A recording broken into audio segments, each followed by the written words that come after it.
ICR केंद्रीय गोवंश संस्थान मेरठ द्वारा आयोजित लेक्चर सीरीज में आप सभी का स्वागत है।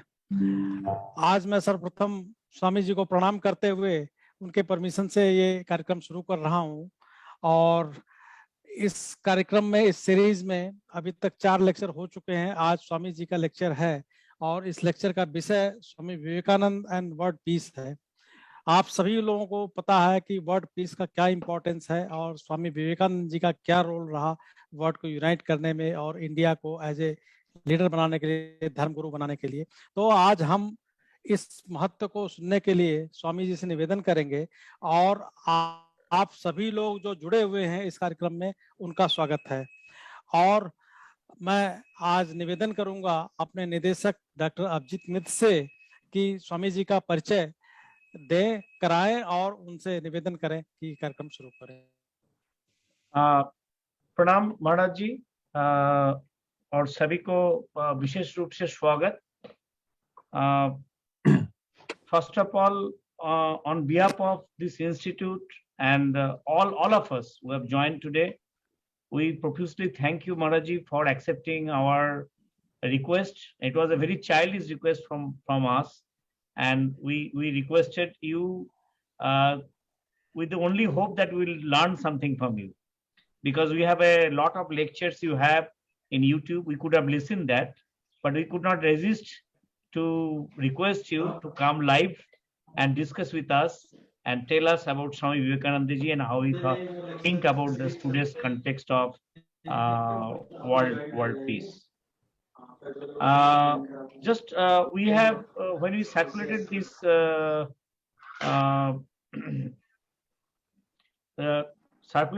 it was already, we added a brief about Maharaj Ji, but just for the people who have joined, I'll just, with your permission, sir, I'll just read it out. Swami Shuddhidananda Ji is a monk of Ramakrishna Order, started by Sri Ramakrishna Ji and Swami Vivekananda Ji.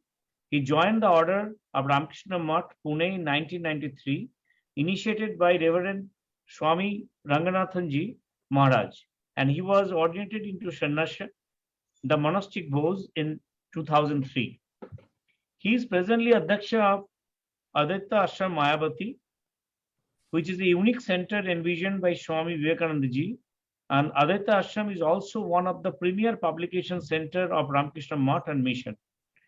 During the 22 years of his life at Azadi Ka Ashram, the Swamiji has been involved in publication of several important works dealing with Vedanta, Sri Ramakrishna Ji and Swami Vivekananda Ji. He has been the chief editor of a number of important books like The Message of Vivek Chudamani, The Message of Upanishad, and The Western Admirers of Sri Ramakrishna and his disciples. His special area of interest is the philosophies of Vedanta and Yoga, and also Sri Ramakrishna Ji and Swami Vivekananda Ji. And just for whatever I read it out, besides this, if you search his name in YouTube, you will find lot of lectures, lot of his teachings based on Swamiji, Swami Vivekananda, as well as Ramakrishna, Thakur Ramakrishna, on life, philosophy, self-reliance, self-respect, how to live, how to meditate, and many other topics. I think it's enormous topics. I'll request all of you to venture into that. And with that, again, I welcome on my behalf and behalf of this institute, Maharaj Ji, to please start today's invocation and lecture. Thank you and pranam, Maharaj. At the very outset, I want to thank all of you, especially Dr. Abhijit Maitro and Dr. Sushil Kumar, connected with the Central Institute for Research on Cattle, ICAR, Meerut, for having accorded this invitation to me to share my ideas on this important subject of world peace. We all know what is the world going through now, and what it has been going through in the past. There has always been turmoils and peacelessness in the history. We all know this very well. And if I am not wrong, I think this program is being held to commemorate Azadi Ka Amrit Mahotsava, which is a program which is being encouraged by the central government, and it's very timely and it is a very important one. India has finished 75 years of its political independence, but there is another side to it. Though we have become politically free, I feel that we are still ruled by the English psychologically and ideologically. The next big freedom, attainment of the freedom, will be this freedom from the psychological domination, ideological domination of the West on India. This will be the next big freedom which we have to attain, and we are not yet free from that. And this kind of a domination of the West on the Indian minds, the Indian young generation today, that is happening through the present education system, which needs to be very urgently revised so that we can connect our younger generation to our own roots.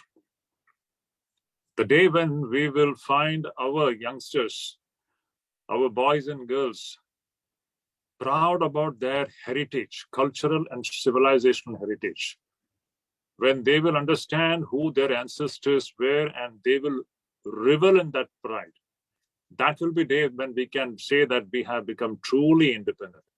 Before that, this political independence is just a stepping stone towards the attainment of that real independence. That will be the independence from the Western domination, psychologically and ideologically. Anyway, today we are here to just discuss this subject of Vivekananda, Swami Vivekananda and world peace. Now, there is no need for me to say that this is a very important subject, because we all have gone through, historically speaking, phases of relative peace and also phases of turmoil and turbulence throughout the human history. And if we look into the past, we find that the phases of relative peace has been shorter compared to the phases of turbulence and turmoil. In fact, the history is dominated by prolonged periods of wars and strifes, invasions and persecutions. This has been the nature of human history. When we study history, we find this is happening. Now, the next question comes, what is the cause, or what is that thing which goes into the emergence of a peaceful phase in human society? We need to understand this very clearly. And what is that which brings about so-called a turbulent phase or a phase of peacelessness? Definitely, we have to find out the causes. When we understand the causes, what causes peace in society, what causes stability in society, and what is the cause of turbulence and turmoil in society, then we can go and remove this problem from its very roots. Now, I want to first make one point very clear, that this subject is a very vast subject, and we have just hardly less than an hour with us.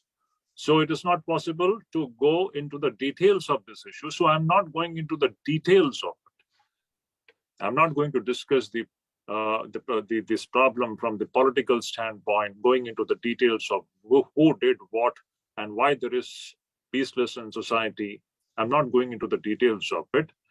My approach to the subject is going to be just present a broad, a general outline of the subject, keeping before you mainly the bird's eye view of this issue, without going into the details of it.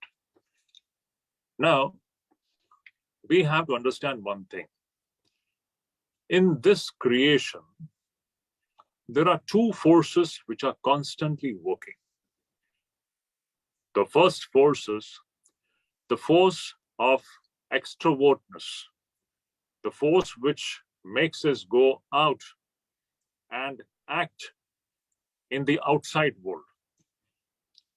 The other force which works in this universe is the force of inwardness, the force which takes us inward into our own self or into the depths of our own being. These are the two forces which are constantly working in this creation. This is from the standpoint of the Vedic wisdom. In the Vedas, in the Upanishads, in the Vedanta, you will find this is the presentation of this entire creation. And this entire creation, we have these two forces constantly working.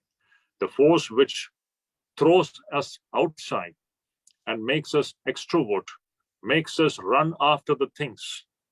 And the other force is the force which makes us go inside to our own roots. Now, if these two forces are in a state of balance, when there is a perfect balance between our extrovert tendency as well as our inward tendency, then we have a relative state of peace and stability in human society.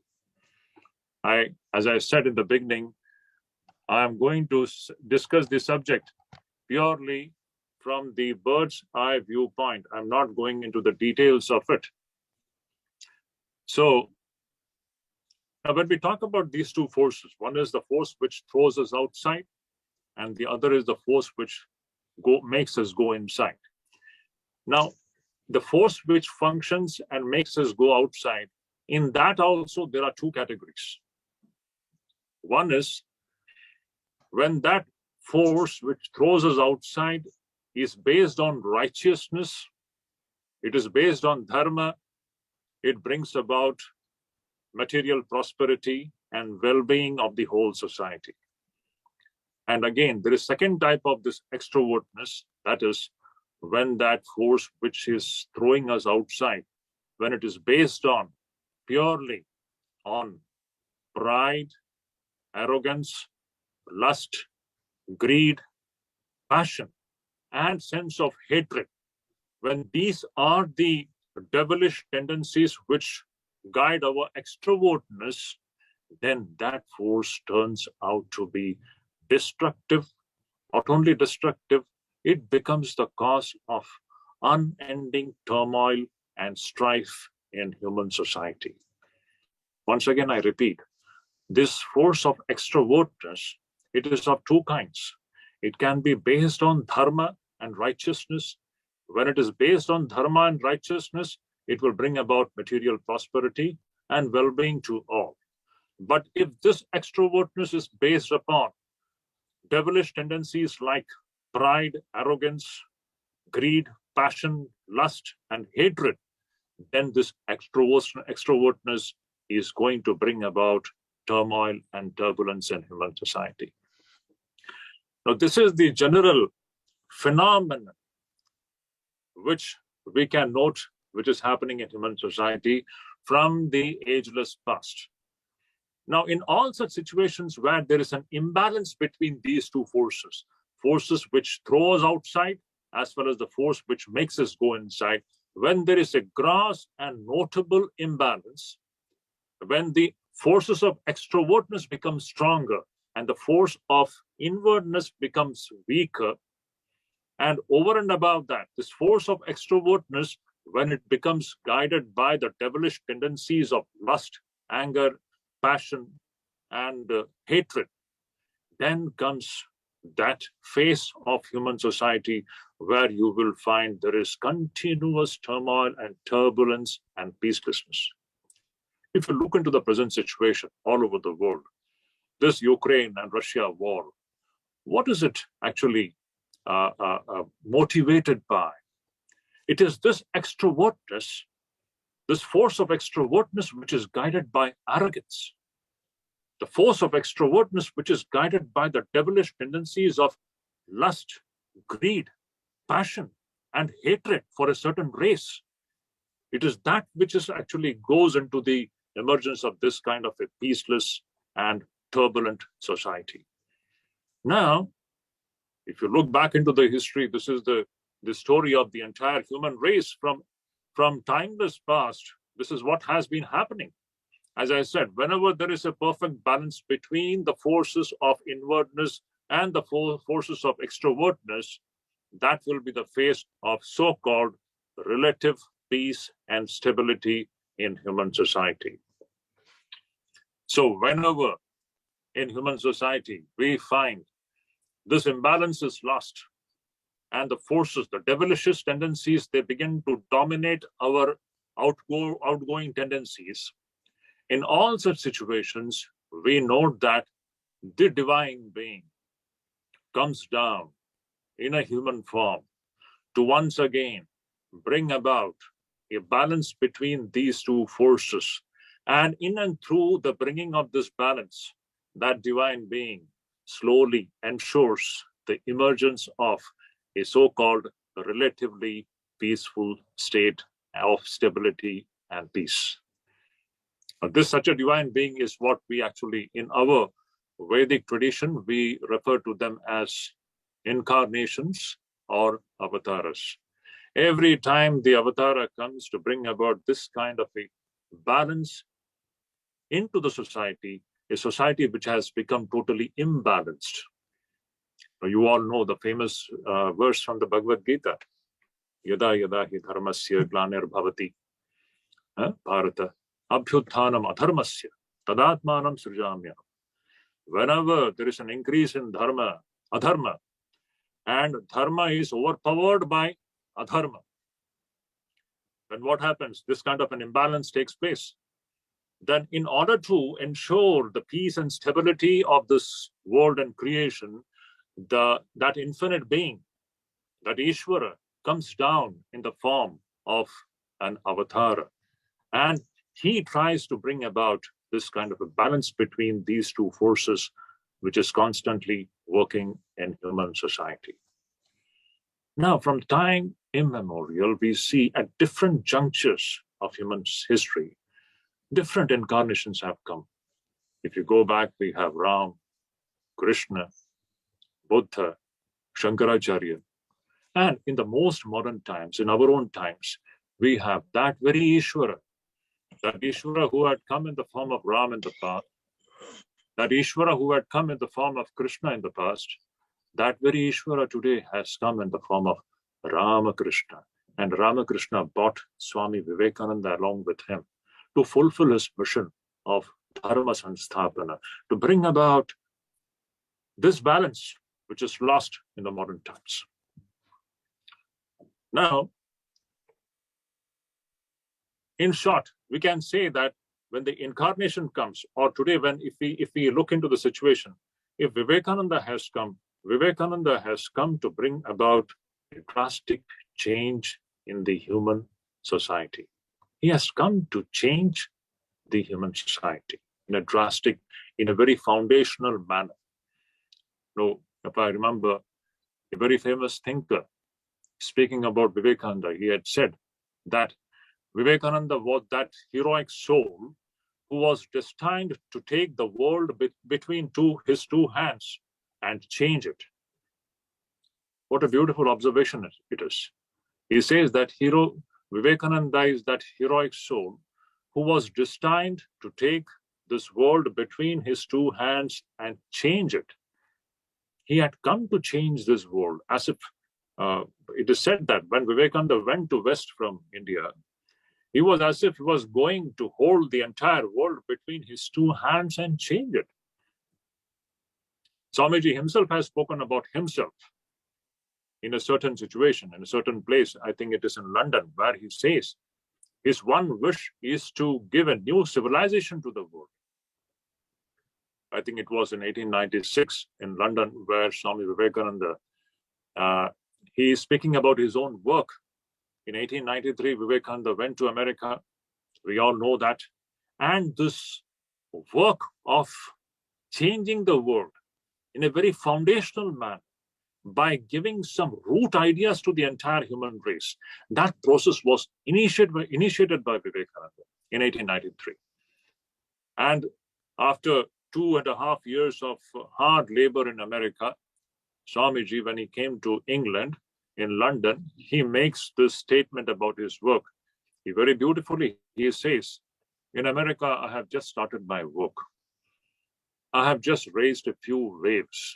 Please note his words. It is so beautiful and so suggestive.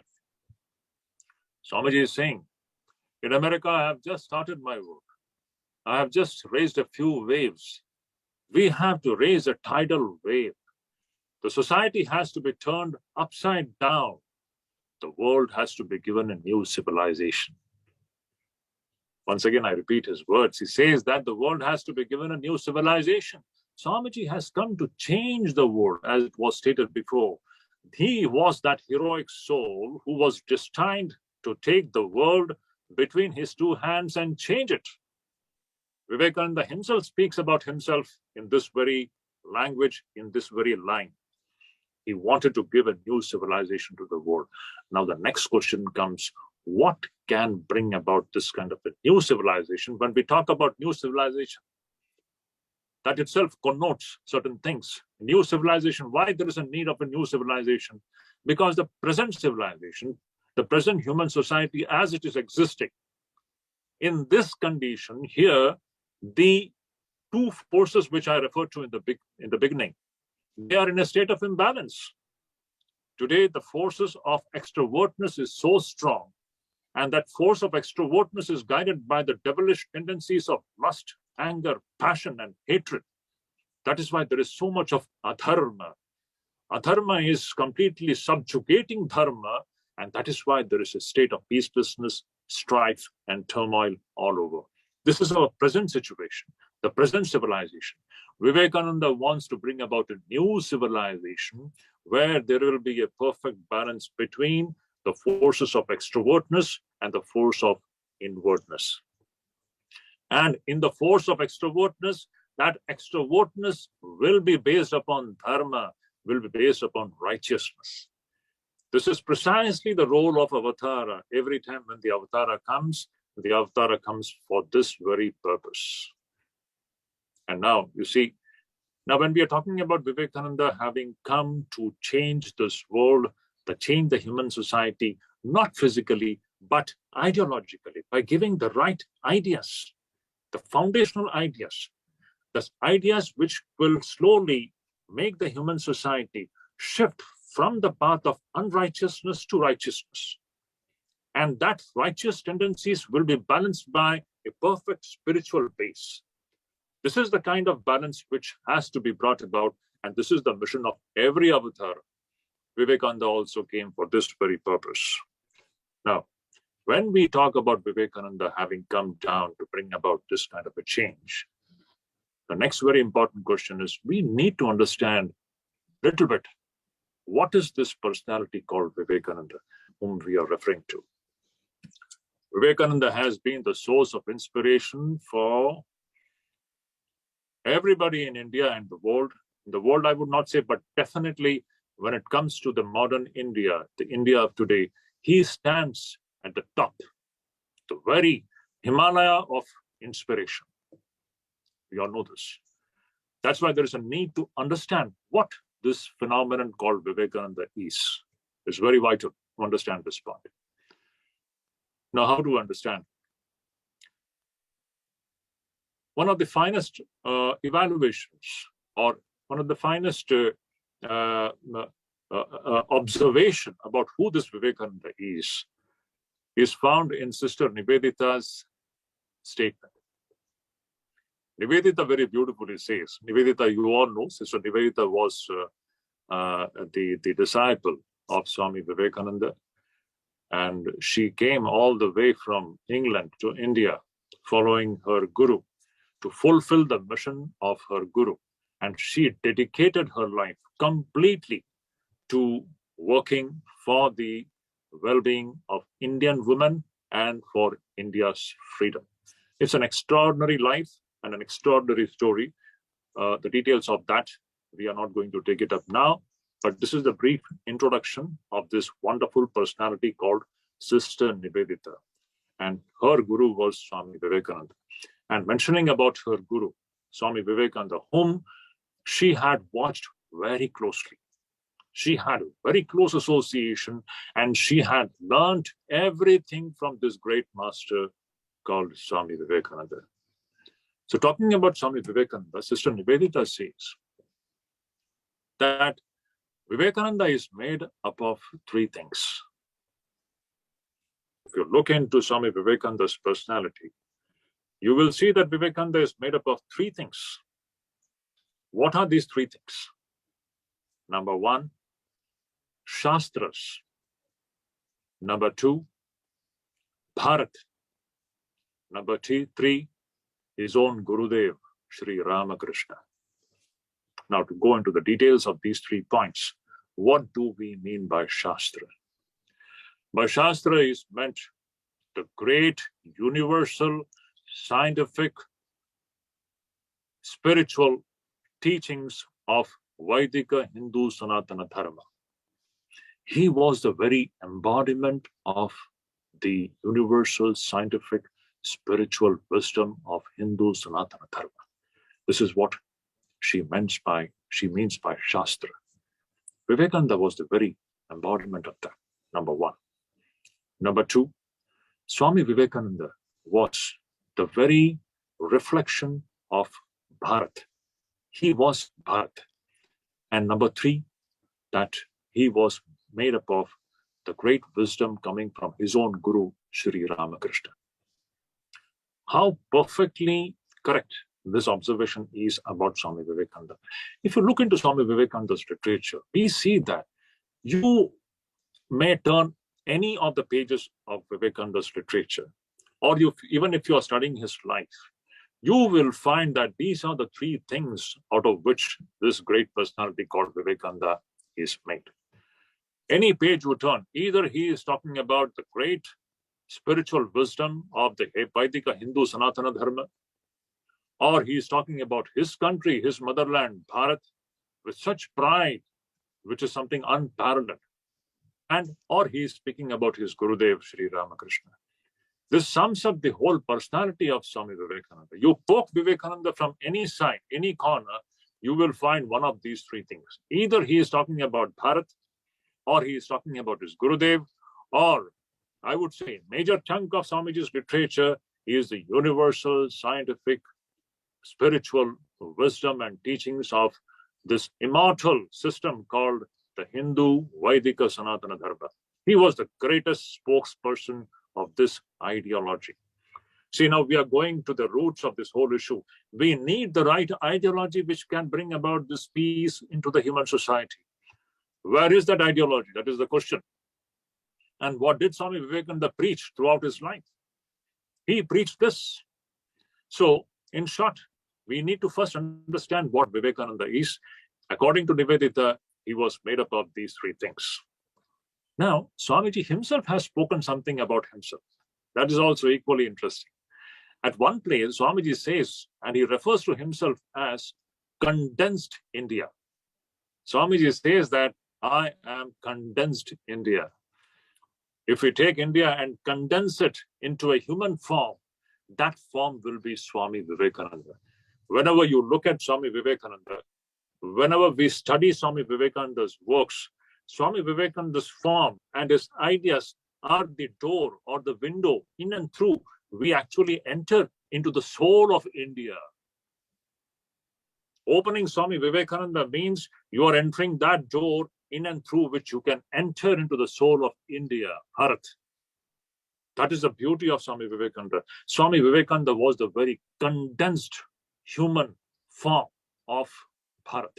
Bharat and Bharatiya Sanskriti and Bharatiya Sabhyata. So this is the first very important point which we should keep in mind, that we need to understand what this phenomenon called Swami Vivekananda is. Vivekananda is nothing but the condensed form of the Hindu Sanatana Dharma's universal and scientific ideology, number one. And he is also the condensed form of India's age-old culture and civilization. And number three, he was made up of the great wisdom coming from his own Gurudev, Sri Ramakrishna. In short, he represented India's foundational ideology, which is Vaidika Hindu Sanatana Dharma, and he represented India's culture and civilization. If we have to understand India, we have to study Vivekananda. Somebody had told Rabindranath Tagore writes to Romarola, the French Nobel laureate, who wanted to know more about India, had asked Rabindranath Tagore that I want to know about India. How do I do that? Tagore wrote back to Romarola and said, if you want to know India, study Vivekananda. How true it is. Studying Vivekananda means you're getting into the very soul of India, the very soul of Indian foundational thought system, which is the Vaidika Hindu Sanatana Dharma thought system. Now, as I said, now what do we understand by Vivekananda? Vivekananda means the Hindu Sanatana Dharma ideology. That is at the basis. He was the concrete form of that. Now we are coming to the base ideological facet of this issue, because it is this ideology which is going to bring about a change in human society. We should understand that human beings are all driven by ideas. Ideas can be good, ideas can be bad, ideas can be misleading, it can take us in different directions. Everything depends upon the ideas. The kind of ideas that we have in our mind also determines the direction in which we shall be moving. If we have the right ideology, the person moves in the right direction. If the society has got the right ideology, the entire society begins to move in the right direction. So that's the importance of ideas, the powerful ideas. So what is that ideology which can bring about peace and stability to human society? That is the big question. According to Vivekananda, if there is one thought system which has got that power and potency to bring about a radical change in the way the human beings conduct themselves individually as well as collectively all over the world, that ideology is the ideology of the Vaidika Hindu Sanatana Dharma. And that is the one thing which he had preached throughout the world. Now, what is that which is so special about this Vaidika Hindu Sanatana Dharma ideology? This is very important, which we should understand. Swami Vivekananda, it's not possible for us to go into the details of this issue because that itself is a very independent subject which we can discuss separately and in details. Now, when we talk about this Hindu system of thought, certain things comes to our mind. What are the central teachings of this Vaidika Hindu Sanatana Dharma? The central teachings of Vaidika Hindu Sanatana Dharma is, I'll just enumerate a few points. Number one, it teaches that every soul is divine.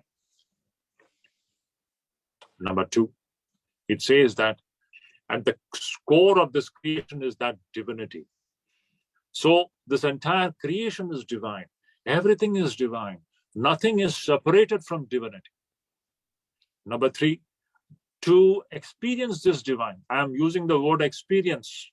This is what actually keeps Hindu Sanatana Dharma totally separated from so-called all other religions. Hindu Sanatana Dharma is an experiential system. It's a system which stands on anubhuti and not just belief. All the Semitic faiths, they're all belief systems, whereas the Vaidika Hindu Sanatana Dharma is something which stands on experience. We can experience the divinity, and the divinity has to be experienced. It can be experienced. There are ways and methods to experience it. So the very goal of human life is to experience this divinity. And there are any number of ways and methods to reach this divinity. And this is what the great rishis, perhaps somewhere on the banks of the Ganges, maybe somewhere on the banks of Saraswati, or say Indus, we don't know, Sindhu Nadi. Some Rishi has declared a great proclamation he made ages ago. And what is that proclamation? He said, a very magnanimous, and Swami Vivekananda says this is the greatest teaching and the greatest utterance ever made in human history. What is that? Ekam sat vipra bahudha vadanti. Ekam sat vipra bahudha vadanti. Truth is one. Sages call it variously. Just imagine. This great wisdom was uttered by Rishi at such a time where other so-called the modern European and Western American civilization were not even born. At a time where other civilizations and cultures were still in the womb of posterity. At that time, from this Bharat, where this Vaidika Hindu Sanatana Dharma flourished, at that time, this great Rishi makes this great utterance, and it tells and declares to the entire world that the truth is one.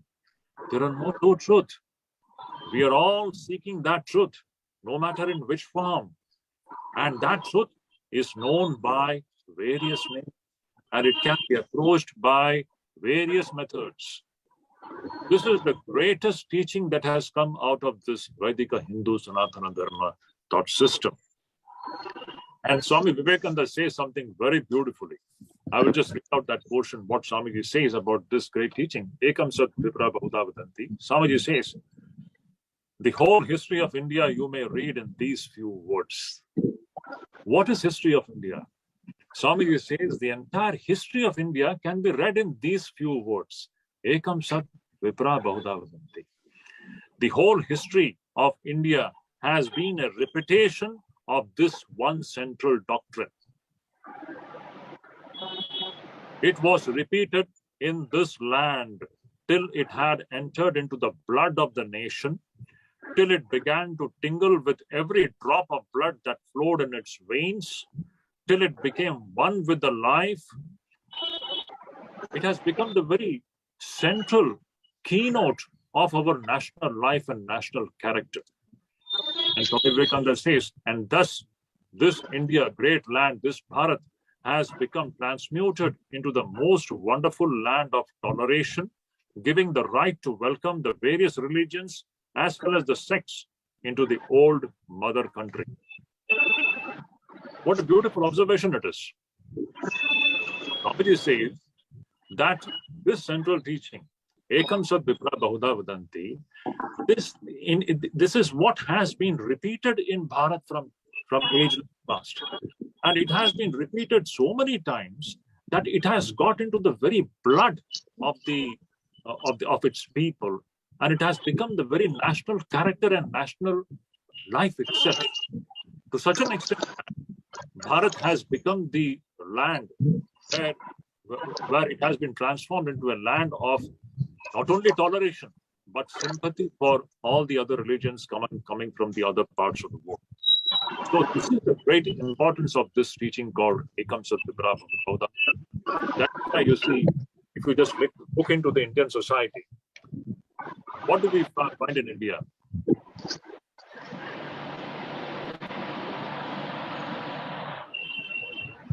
There is some disturbance. I request everybody to mute their microphone. Anil Kumarji, if you can mute your mic, please. Yeah, yes, I will try. Yeah. Please.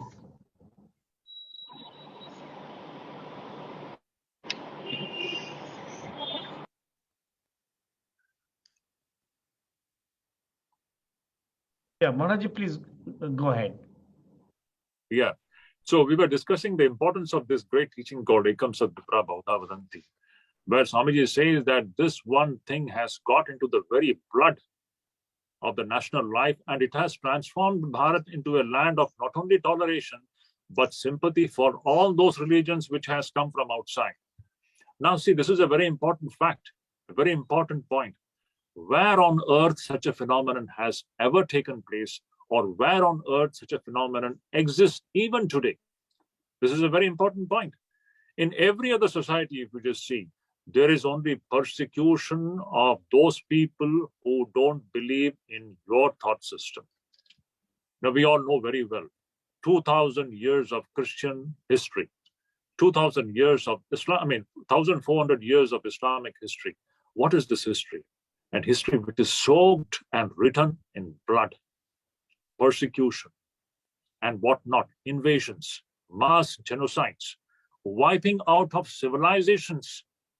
Where are those, I should say, the pre-Christian civilizations of Europe? Where is the real Europe? The real Europe is dead long back. Where is the real America? It's dead long back. It has been Christianized. And similarly, with all the Middle East countries, where are those pre-Islamic civilizations? They all have been wiped out. So there are two thought systems working in the world.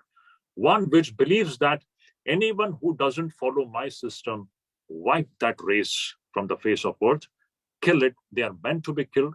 They don't have any right. Either they have to be converted or they have to be killed. This is one ideology which has dominated the Semitic faith systems and which we see in human history. And this has been one of the main reasons for the what should I say, the continuous kind of strife and turbulence and disturbance which we see in human society. Contrasting to this, what do we find in India? You see this India where people and the religions which has come from outside, they all have been welcomed here. They all have been given respectful place here. Is it because of the Constitution of India? When was this Constitution born? This is a very big question. India is not like this because of the Constitution of India. Nobody in India is having this welcoming nature because of something has been stated in the Constitution. They have this welcoming nature because that is there in their blood. This ideology that no matter in which way a person approaches the divine, he may be praying in a different way. No matter in which way he does something is religiously, but he understands that they are all worshipping the same divine. That's why there's a sense of respect, a sense of toleration, a sense of sympathy, which is so natural to the Hindu mindset. That is why this Hindu society is the only society where this respect for the other religions, respect for other communities is so natural, because the basic teaching is that everything is divine. Now, contrasting to this, Swami Vivekananda says, I will just read that portion. Contrasting to this, Swamiji says, there is tremendous religious persecution yet in every country in which I have been. These are Swamiji's words. I'm just reading his words. He is saying there is tremendous religious persecution yet in every country in which I have been. Swamiji is saying this in the 1890s. This is an old problem. He is saying that there is a tremendous religious persecution in every country. The little toleration that is in the world, the little sympathy that is yet in the world for religious thought is practically here in the land of the Aryas, in the land of the Hindus.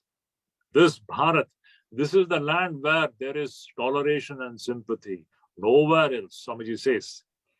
The little toleration that is in the world, the little sympathy that is yet in the world for religious thought is practically here in the land of Aryas, the land of Vedas, this Hindu Bhumi, this Bharat Bhumi. And it is practically here in the land of Aryas and nowhere else. He says, nowhere else. If you go to the other countries and ask Mohammedans or people of other religions to build a temple for you, see how they will help. They will instant try to break down your temple, and you too, if they can.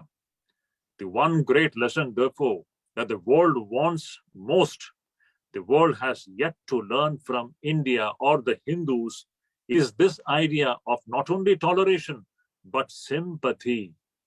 This is the one lesson that the world has to learn from this Hindu Samaj. This Hindu Samaj only is the one Samaj where it is so naturally practiced. We never destroy somebody's structures just like that. But They have been attacking us. That is another issue. We should not be one-sided. Because Hindu Samaj is so filled with the idea of sympathy and toleration, it is considered to be weak, perhaps. And these Semitic faiths have been constantly attacking the Hindu society. In fact, it is not wrong to say that the Hindu race is the one race which has faced persecution and invasion for the longest period in the history. The Hindu race is the one race which has faced this persecution and invasion for such a long period of time. And it is even now it is going on. We all know that, how we are being attacked, this Samaj. They want to wipe out the Hindu thought system from the face of the earth. But how much ever they try, it's not happening. In fact, Swamiji says, the more this Hindu society is attacked, the more strongly it bounces back. That is the power of the system. There is some divine strength in it. For thousands of years of persecution, and yet this Hindu Samaj, this Bharatiya Samaj is standing strong, and it is bouncing back to respond to this kind of a situation. It is defending itself. And even in defense, it is also going offensive sometimes, perhaps which is the need of the time. Because if this society survives, then this thought system will survive. And it is this thought system alone which can save the entire world. That is the importance of preserving this thought system. For this thought system to be preserved, the society has to be alive. So Swamiji says, the one great lesson, therefore, that the world wants most, the world has yet to learn from India, is the idea not only of toleration, but of sympathy. Therefore, we have again to learn the one central truth that was preached only here in our motherland. And that has to be preached once more from India. Why? Because not only is it in our books, but it runs through every phase of our national literature and is in the national life. Here and here alone is it practiced every day. And any man who has eyes open can see that it is practiced here and here alone. So these are beautiful Swami's observations. This idea of Ekam Sat Vipra Bahuda Vadanti, this is the greatest utterance ever made in the human history. And this is not just an utterance. This has been a living way of life for the Indians, for the Hindus. It is these Hindus which go into the making of Bharat. And if this Hindu Samaj is alive, and if this thought system is alive, it is this thought which can bring about a change in the entire world scenario. Because nowhere else this thought is existing, even today. Even today, among those people, their ideology is that anyone who doesn't belong to their ideology or their religion, their only fate, only destiny is either conversion or destruction.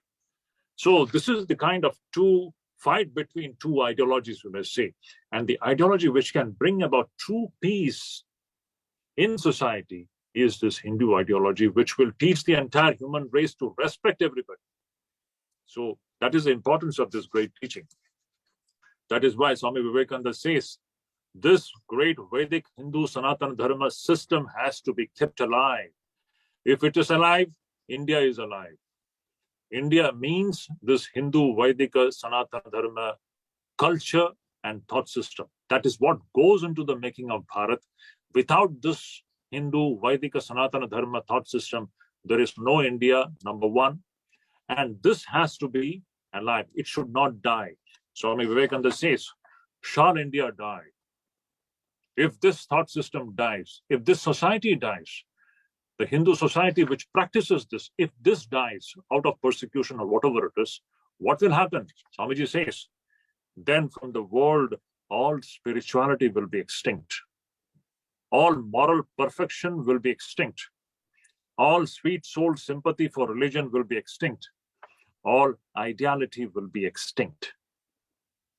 Wherever there is spirituality, morality, ideality, this sweet soul sympathy for other religions, religions which have come from the other lands, that toleration, that sympathy, it is only in India.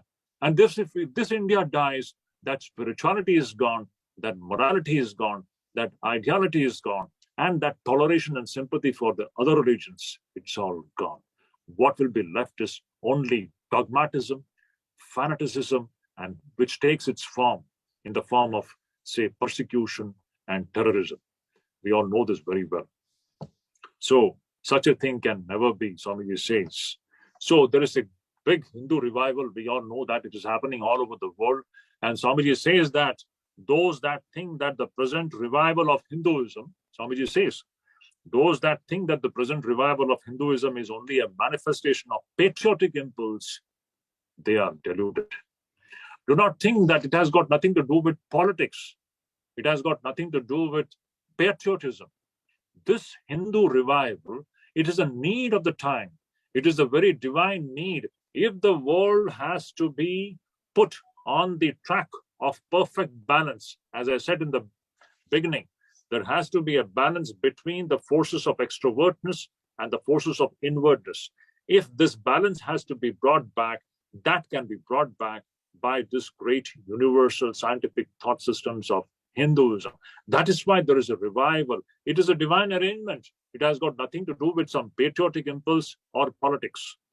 It is in and through the living force of this Hindu thought, the Vedika Sanatana Dharma scientific thought, the world can once again be taken back to its balanced state, and the state of peace can be ensured.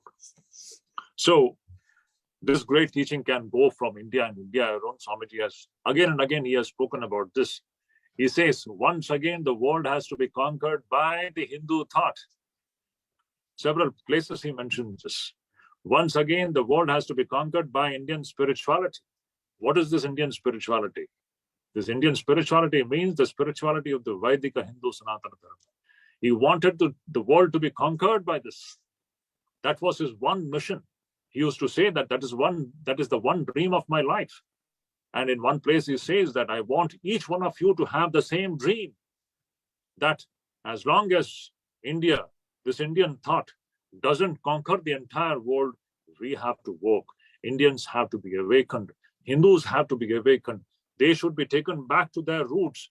It is this universal, scientific, broad, large-hearted thought system. It is this thought system alone which can bring back balance into this imbalanced state in which the society is today. Another great teaching which I will just point out, and then I will stop my talk. That is a beautiful teaching. This again you will not find in anywhere in this world. That is the teaching of a beautiful teaching which comes in the Upanishad. It says, Ayam nija parovaiti ganana laguchetasam udara charitanam tu vasudhaiva kutumbakam. Such teachings we don't find anywhere in the world literature, in no other race. And this is not just a teaching. Indians, Hindus have lived it. For us, vasudhaiva kutumbakam. Vasudha, this planet itself is one family. Who can speak like this? The Muslims can talk about their own brotherhood, the brotherhood between two Muslims. But what about the Muslims and the non-Muslims? The non-Muslims have got only one fate, either convert or die. Christianity, what their brotherhood is of the brotherhood of their own people. But what about the Christians and non-Christians? There is no equation. Everybody who is a non-Christian, either they have to be converted or they have a different fate. It is this Hindu thought system alone which talks about the entire world being one family, no matter which thought system you follow. This respect, this toleration, this sympathy, this is the one great lesson which has to go from India and India alone. And Vivekananda was the great spokesperson of this thought.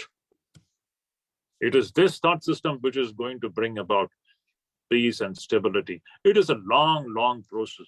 It is not going to happen all of a sudden, but it is happening in the last 120 years since Vivekananda emerged on the Western platform.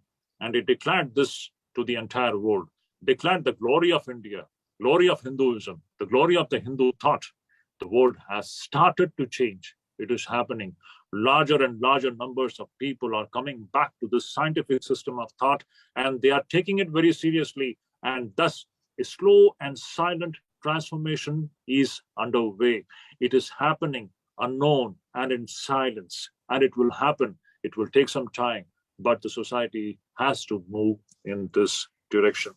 This is how India has to become awakened. The Hindu Samaj has to be awakened. The Hindu Samaj has to become united and strong. It is this awakened Hindu Samaj and Bharatiya Samaj, this alone can bring about this transformation in the entire world. This is the one idea which Swami Vivekananda hammers again and again, which we Hindus ourselves, we have not taken it very seriously. That is why we have to connect all our youngsters, our boys and girls, our students to our own roots. Do they know anything about Bhagavad Gita?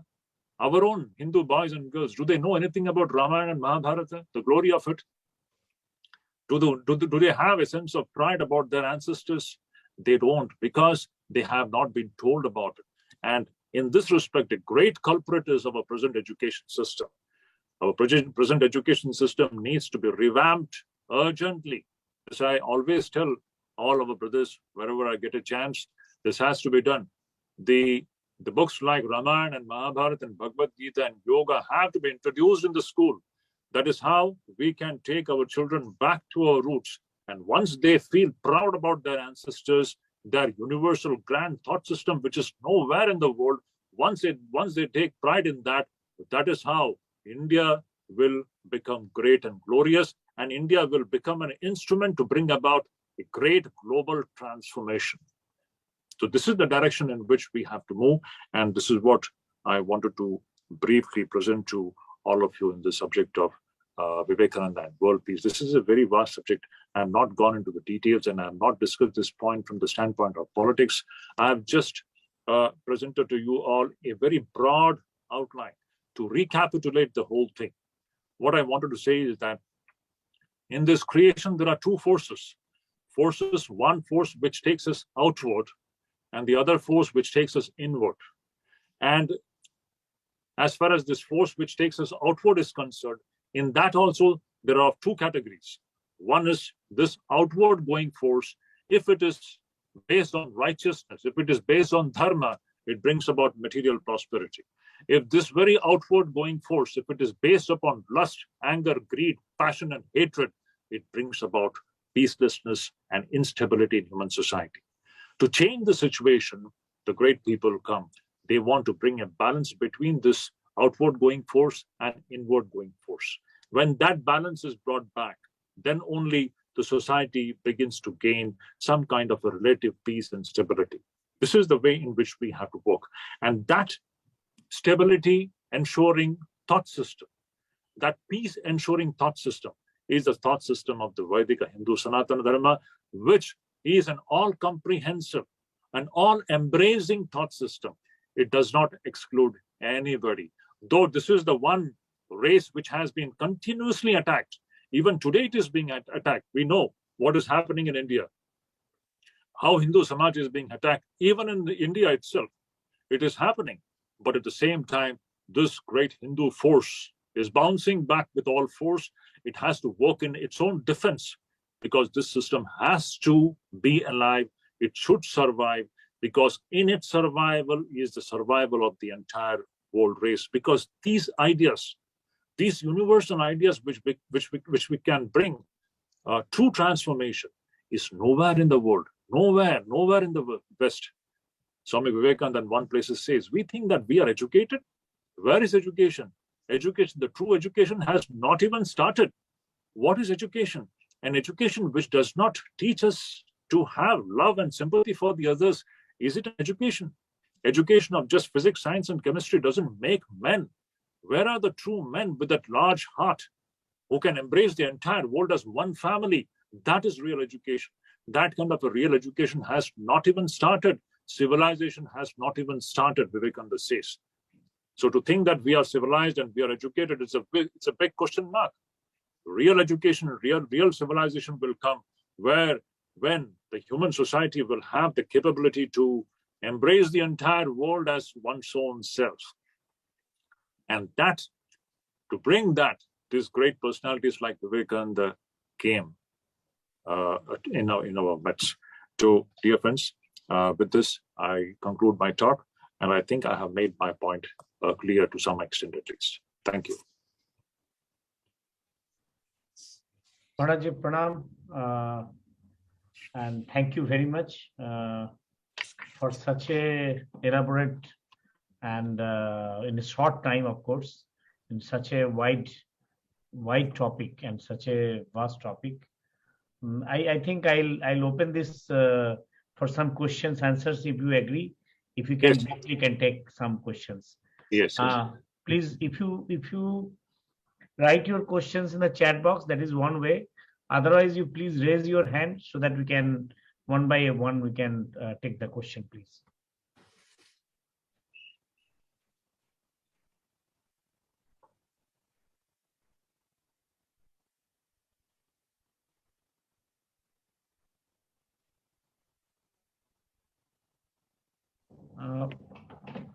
Maharaj, before asking anybody asks, raise their hand. Let me take this opportunity to ask a very simple question. Yes. When in today's perspective, it is not that we don't understand or people are not understanding it. People know it. People probably not appreciating. So what should be the role of people like us who are so-called educated, as you rightly defined the word education? So I have to use the word now, so-called education.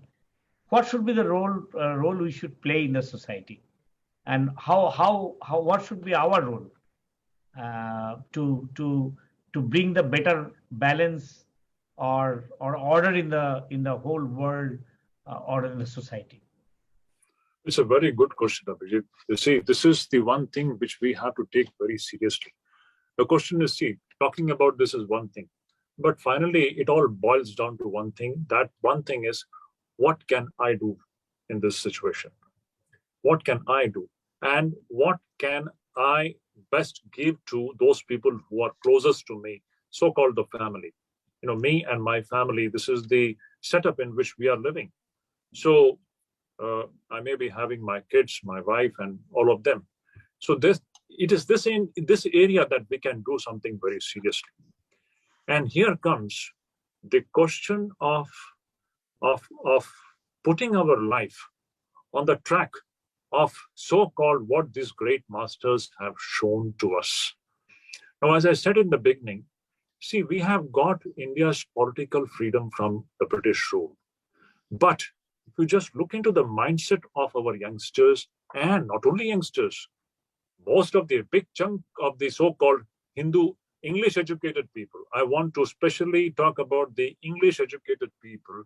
It is the English thought system which is dominating all our thought processes. We are looking at everything through the English spectacle. And this is the one thing we all know. The English education system itself was put into India. It was grafted on the Indian soil with this very intention to completely subjugate the Indian mind through the English ideas. We all know how in 1836, Lord Macaulay, when he introduced this English education system, this was the very intention to cut off the Indians from their roots. To cut off the Indians from their roots. Now see, if you ask any Hindu boy or girl, can you tell something about Bhagavad Gita? He will just look up at the sky, doesn't know anything about it.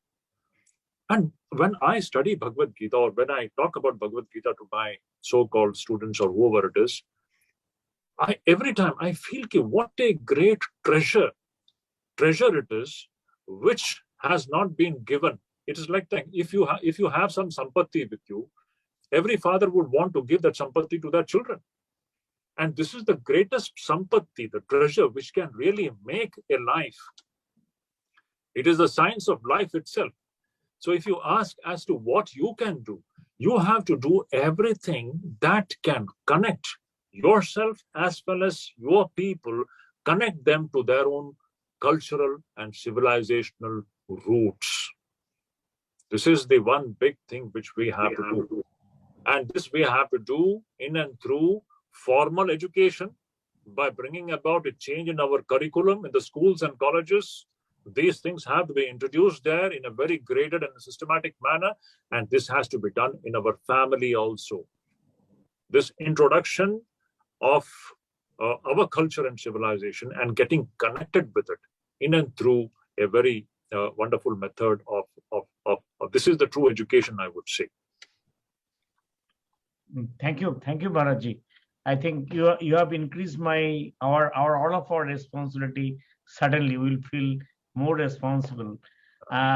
Before I take the next question, just let me welcome also our parliamentarian Ballabhai Kathiria ji, who was fond enough to join this, particularly join this lecture. He has joined. I think I could see him. He is traveling in his car, but he took the point to join this.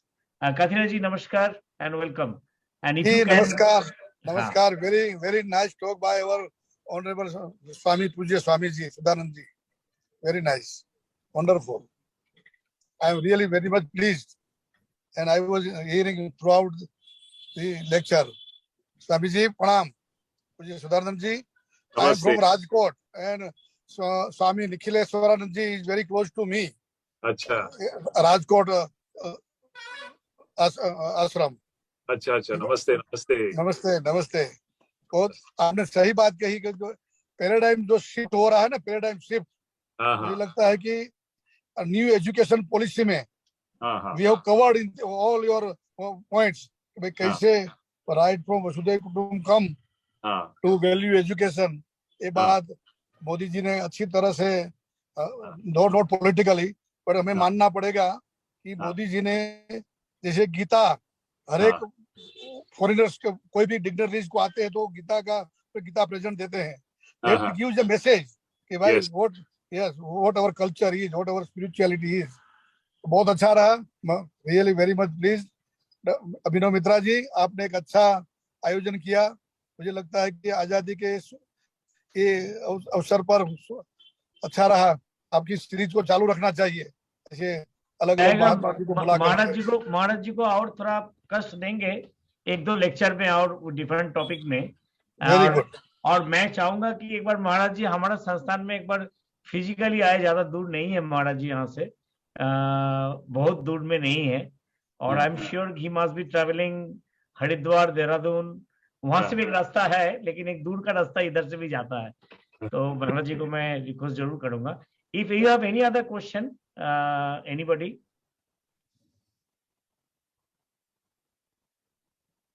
या Amitabh ji, please go ahead. सभी लोगों को यथा योग्य नमस्कार मेरा.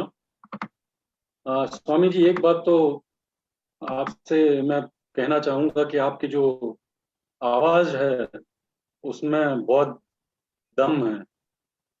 मतलब अगर फिल्म इंडस्ट्री में अमिताभ बच्चन बोला जाता है कि जो दमदार आवाज है, तो यहाँ पे जनरली स्वामी जी जो जितने भी रहते हैं वो बॉडी सॉफ्ट स्पोकन रहते हैं, लेकिन आपकी आवाज में एक, जिसको हम कशिश बोलेंगे, जो गहराव है वो है.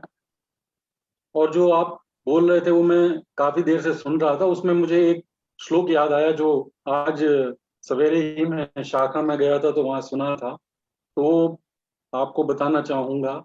आहार निंद्रा भय मैथुनम च सामान्य मेतम पशुभिर्नराम धर्मो ही तेषाम धिको विशेषः धर्मेण हीनाः पशुभिः समानः. इसको अगर हम हिंदी में ट्रांसलेट करें या इंग्लिश में ट्रांसलेट करें तो eat, sleep, fear and sex, these are common habits between animals and human being. Why animal and human being are different, or why a human being is above that? It is only because of dharma. And what you said is dharma and righteousness. These two things makes human being a human. Otherwise we are all equal unto animals. But yes, dharma and adharma. So if you look, on the top is dharma, on between is say animals, and adharma is at the bottom. So you rightly gave all those examples, and thank you so much, Swami Ji. Thank you. Any other questions? Anybody? Please. Yes, नमस्कार. हाँ, धर्मेंद्र जी बोलिए. मेरा स्वामी जी से एक थोड़ा मतलब ज्ञान लेना है. स्वामी जी ने ट्रुथ के बारे में बताया, लेकिन अभी जो सोसाइटी में सच बोलना तो एक तरह से पनिशमेंट हो रहा है स्वामी जी, तो इन चीजों से कैसे बाहर आए? सोसाइटी में सच बोलना पनिशमेंट हो रहा है। जो सच बोलेगा 4 लोग उसके पीछे हैं। सत्यमेव जयते, कैसे और स्ट्रॉन्ग करें अपने आप को? उपनिषद कहती है सत्यमेव जयते, सत्य ही जीतेगा। ये तो आप लोगों ने सुना ही होगा। और सच्चाई के मार्ग पे चलने वालों को बहुत कुछ त्याग करना पड़ता है। सच्चाई और त्याग ये साथ साथ चलती है। भोग के मार्ग में चलने वाले लोग सच्चाई को छोड़ भी देते हैं, क्योंकि भोग की जो प्रवणता है और भोग के प्रति जो हमारी जो एक गुलामी जो होती है, उस गुलामी के कारण व्यक्ति सत्य को ही त्याग देता है भोग को पाने के लिए। लेकिन अगर आपको सत्य के मार्ग पर चलना होगा तो आपको सुख भोग को, आपको, स्वामी विवेकानंद की ये भाषा है। स्वामी जी कहते हैं अपना सुख भोग स्वार्थ इन सब का एक गठड़ी बना दीजिए और उसको समुद्र में फेंक दीजिए। जो सत्य और धर्म के मार्ग पर चलने के लिए जो निकल पड़े हुए हैं, उनको प्रथम ये काम कर लेना चाहिए कि अपना सुख भोग और अपना जरा स्वार्थ जो है उसकी एक गठड़ी बना दीजिए और उसको समुद्र में फेंक दीजिए। ये सत्य और सांसारिक, क्या कहें उसको, सांसारिक जो हमारी जो कामना वासना, मैं कामना वासना सच्चाई के मार्ग से भी हम पूर्ण कर सकते हैं, लेकिन वह कामना वासना बिल्कुल जो पशु स्वभाव से संचालित हो, वैसा जो कि जिस जो असंयमित, संयमहीन जो हमारी जो कामना वासना होती है, उसका सच्चाई के साथ कोई संबंध नहीं होता। तो आप जो कह रहे हैं कि सच्चाई के मार्ग पर जाओ तो लोग पीछे पड़ जाते हैं, इसमें कोई आश्चर्य की बात नहीं है। लेकिन एक बात मैं और कह सकता हूँ, जो सच्चाई के मार्ग पर चलता है उसके अंदर ऐसी एक अद्भुत एक अदम्य शक्ति होती है, एक हिम्मत होता है, एक हौसला होता है जो दूसरों में नहीं दिखाई देगी। सच्चाई के मार्ग पर चलने वाले के अंदर एक ऐसी एक अद्भुत आत्मविश्वास और एक आत्मा बल होता है, एक ईश्वरीय बल होता है। वो ईश्वरीय बल उसका सबसे बड़ा संपत्ति है, और उस बल के सहारे वो सारे मुसीबतों को झेल लेता है और अंत में सत्यमेव ही जयते, सत्य ही जीतेगा। ये बात। Sujay,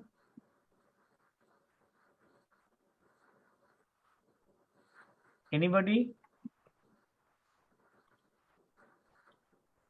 I think people are I think they want to churn it, because churning is more important to get the cream or butter of it. So yes. People need some time. मंथन करना जरूरी है। मंथन के लिए समय भी चाहिए और थोड़ा एकांत भी चाहिए।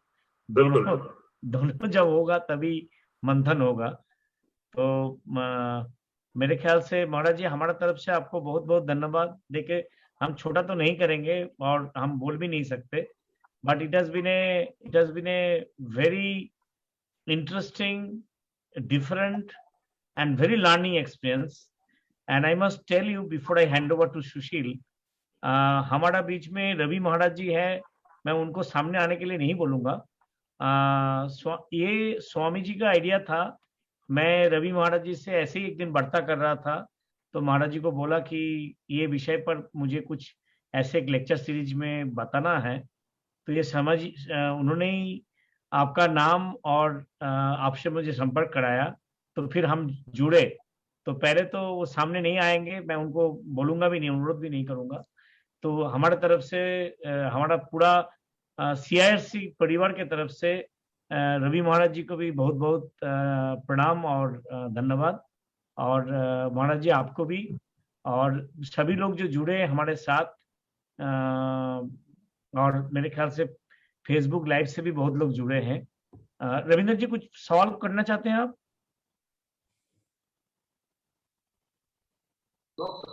ओके। तो हमारा समस्त परिवार से सबको धन्यवाद देते हुए, और मैं ये मेरा इच्छा तो नहीं कहूंगा, ये मेरा एक तरीके से आपसे एक बंगाली में वर्ड है, आबदार बोलते हैं हम उसको, हिंदी मुझे नहीं आ रहा है। If you can give me that word, क्या बोलेंगे उसको, एक चाहत है, एक अच्छा चाहत नहीं, चाहत और आबदार में मिल नहीं होता है। और हम जनरली पिताजी के सामने और किसी बड़े के सामने वो चाहत रखते हैं, उसमें कोई डिमांड है, हाँ डिमांड है, बट उसमें कोई किसी किस्म की स्वार्थ नीति नहीं है। एक तरीका से जो डिमांड है, ये डिमांड आपसे रहेगा कि पुनः आप एक बार समय दीजिए और एक विषय पर एक दिन और चर्चा करते हैं। और बहुत अच्छा रहेगा अगर आप समय निकलकर एक बार हमारा मेरठ नगरी में आएंगे। ये रावण का ससुराल है, और श्रवण जी का भी यहाँ पे जब पिताजी को लेके आया था, लोग कहते हैं उनका दिमाग घूम गया था। और 1857 का जो सिपाही विद्रोह हुआ था, ये मेरठ भूमि से ही हुआ था। और हमारा इंस्टीट्यूट से करीब 2-3 किलोमीटर दूर में है, और हम बहुत इंपॉर्टेंट जगह में है। और ये जमीन भी कुछ ऐसे है कि इसके बारे में जितना कहा जाए उतना कम है। इसी के साथ मैं सुशील जी को आग्रह करूंगा कि आप आगे का कार्यक्रम करें। नमस्कार। आज के इस बहुत महत्वपूर्ण विषय पे स्वामी जी ने बहुत अच्छा एक्सप्लेन किया, और उन्होंने बताया कि जो वर्ड में टर्माइल आ रहा है, डिस्टर्बेंसेस है, उसके बेसिक काजेस क्या हैं, उनको हम कैसे दूर कर सकते हैं, और इसमें हमारी जो है हिंदू सनातन धर्म और स्वामी विवेकानंद जी की टीचिंग क्या रोल प्ले कर सकती है। हम रियली जो है अगर इसको करें, और स्वामी जी ने जो टारगेट दिया कि हमारा काम तब तक नहीं समाप्त होता है कि जब तक कि हम अपना वर्ड को कनकर कर लें। तो यही हमारा एम होना चाहिए, और हम अपनी एजुकेशन पॉलिसी में जरूर चेंज लाएं, जिससे कि हमारे जो है नई जनरेशन उसके बारे में जाने और उसको फॉलो करे। और हमारा जो टारगेट स्वामी जी बताया, वही हमारा हम सबका टारगेट होना चाहिए कि हम टॉलरेंस को अपनाते हुए वर्ड को कनकर करें।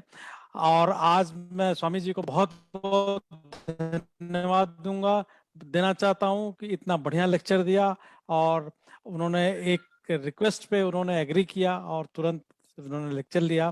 और इसके साथ साथ मैं जुड़े हुए जितने महानुभाव हैं, doctor Batalia ji, doctor Kathiria ji and Bhatnagar ji, और रवि जी महाराज, और सभी का धन्यवाद करता हूं कि आप लोगों ने पार्टिसिपेट किया और इसमें भाग लिया। और रियली जो है आज का वेबिनार हम सबके लिए बहुत ही उपयोगी होगा, और इसको हम अपनाएंगे और लाभ लेंगे। आप सभी का धन्यवाद। स्वामी जी का प्रणाम।